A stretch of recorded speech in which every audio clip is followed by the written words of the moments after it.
The distant laughter of children could be heard on the dusky street. It was an overcast night, and the streetlights were just beginning to flicker to life. The gloomy and grey evening air was sprinkled with flashes of orange and yellow as crisp leaves tumbled along the breeze. Despite the line of pumpkins on every doorstep, no trick-or-treaters approached the houses. Warm yellows pooled on the ash-coloured lawns. A gate clattered in the wind, too loud in the near-silent cul-de-sac. The shadows here seemed longer than they should be, as though spidery fingers crept across the pavement, searching for an ankle to grab and pull into the enveloping darkness. Of course, the shadows were as empty as the street they fell upon, yet another family scurried quickly past the end of the road, eyes firmly fixed ahead of them. Nothing but empty shadows. Well, all except for one.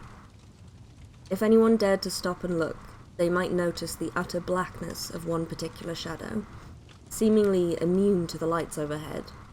Looking closer still, they might see a slender silhouette, a pair of brown eyes that looked like deep and murky water, a pale and clammy hand that hung limp and still.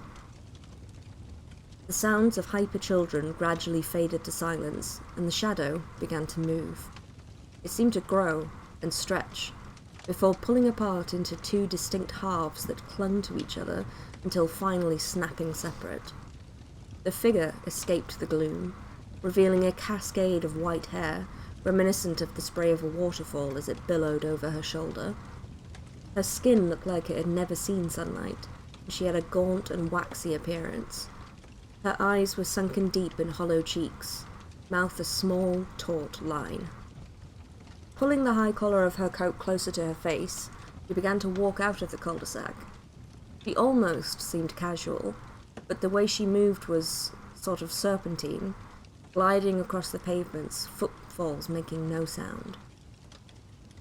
There would be time for noise later. Now, it was time for the hunt. The woman knew she had little time before the younger children were ushered inside. She must be swift. She passed between shadows almost seamlessly, practically invisible if you weren't looking right at her. Silence was her friend as she crept closer to a small park, swings creaking eerily in the wind. A young boy sat on the roundabout, alone. He was wearing a plastic monster mask, pushed up to his forehead while he nibbled on a small bar of chocolate.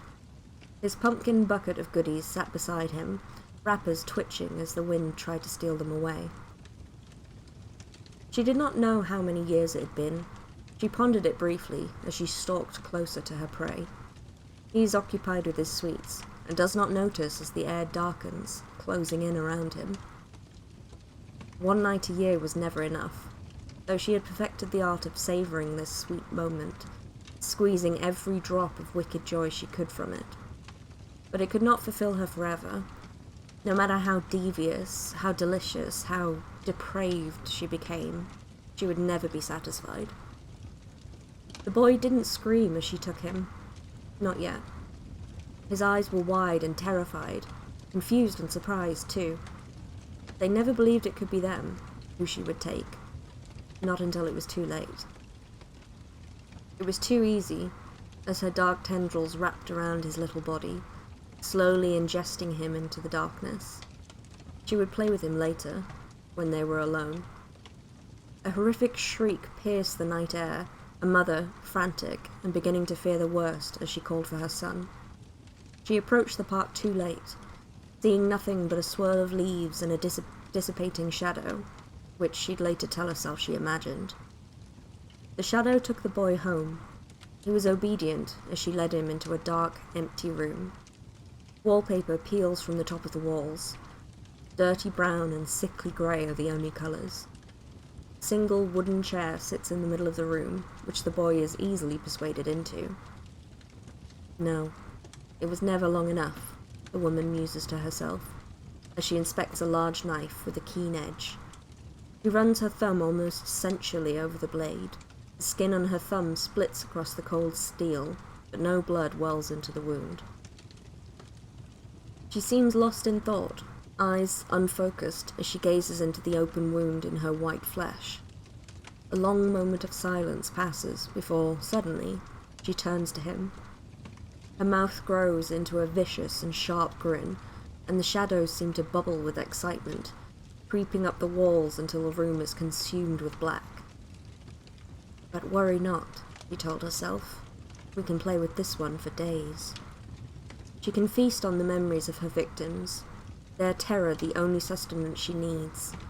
With every life she takes, those dark and hopeless moments become a part of her, to feed, to nurture, and hold close to her breast.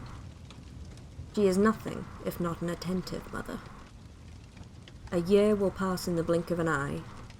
Only a year, and it will be fall, the season of screaming.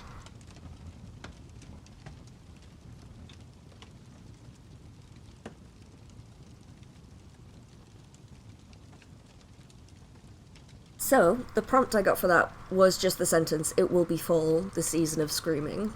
And then I did another prompt where I looked at like characters as well. And the character prompt that I got was, "This lady reminds you of a mysterious shadow. She has deep-set brown eyes. Her silky, straight white hair is worn in a style that reminds you of a wave of water. She is tall and has a feminine build. Her skin is white. She has a small mouth. Her wardrobe is practical."